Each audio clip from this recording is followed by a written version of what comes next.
காலகாலமாக குடும்ப ஆட்சியை மக்கள் நிராகரிக்கின்றார்கள். இலங்கையிலும் சரி, தமிழகத்திலும் சரி, அவருக்கு அரசியல் அனுபவம் இல்லை, ஆனால் நேர்மையான எண்ணம் இருக்கின்றது.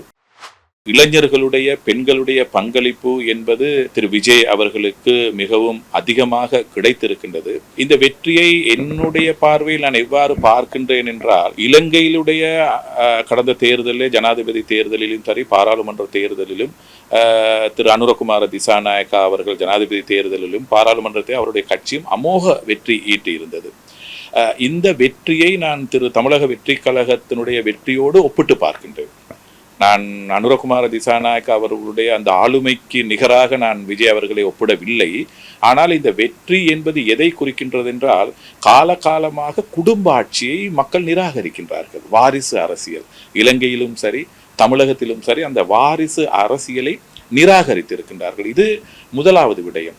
இரண்டாவது விடயம் என்னவென்றால், இந்த ஊழலுக்கு எதிராக இங்கே அனுரகுமார திசாநாயக் அவர்களும் சரி, அல்லது அங்கே திரு விஜய் அவர்களும் சரி, ஊழலுக்கு எதிராக குரல் கொடுத்திருக்கின்றார்கள்.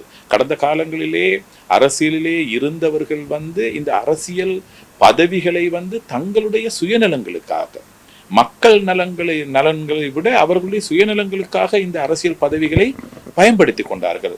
ஆகவே ஊழல் நிறைந்த ஒரு கட்சியாக அல்லது ஊழல் நிறைந்தவர்களாக காணப்பட்டதால் மக்களுக்கு ஒரு அதிருப்தி ஏற்பட்டு விட்டது.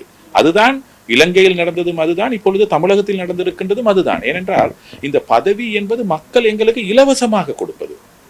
ஒரு ஜனநாயக ரீதியாக அவர்களுக்கு இருக்கின்ற அந்த வாக்கு பலத்தை பயன்படுத்தி எங்களை அவர்களது பிரதிநிதிகளாக தெரிவித்து, ஆகவே அவர்களுக்கு நாங்கள் இலவசமாக சேவை செய்ய வேண்டியது எங்களுடைய கடமை. ஆகவே தமிழகத்தை பொறுத்த மட்டில் திரு விஜய் அவர்களுடைய வெற்றி என்பது அந்த ஊழலுக்கு எதிராக ஒரு நியாயமான நேர்மையான அரசியல் நடத்த வேண்டும் என்ற கொள்கைகளுக்காக கொடுத்திருக்கின்றார்கள்.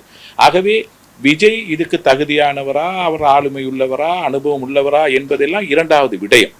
ஆகவே விஜய்க்கு இப்பொழுது பாரிய பொறுப்பு இருக்கின்றது.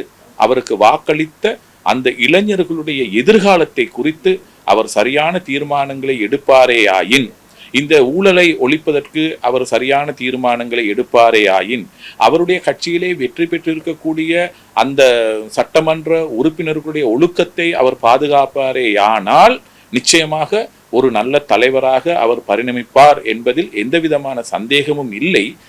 இது தப்பித்தவறி திசை திரும்பி போனால் அவருக்கும் அதே ஒரு முத்திரை குத்தப்படும்.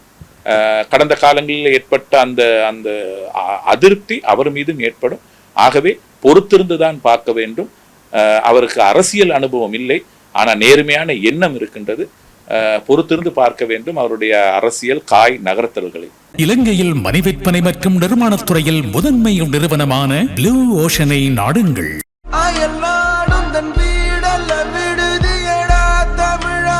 தாய் மண்ணிலும் ஒரு சொந்த இல்லம், அக்கனவு நனவாக இலங்கையில் மனை விற்பனை மற்றும் நிர்மாணத்துறையில் முதன்மை நிறுவனமான ப்ளூ ஓஷனை நாடுங்கள்.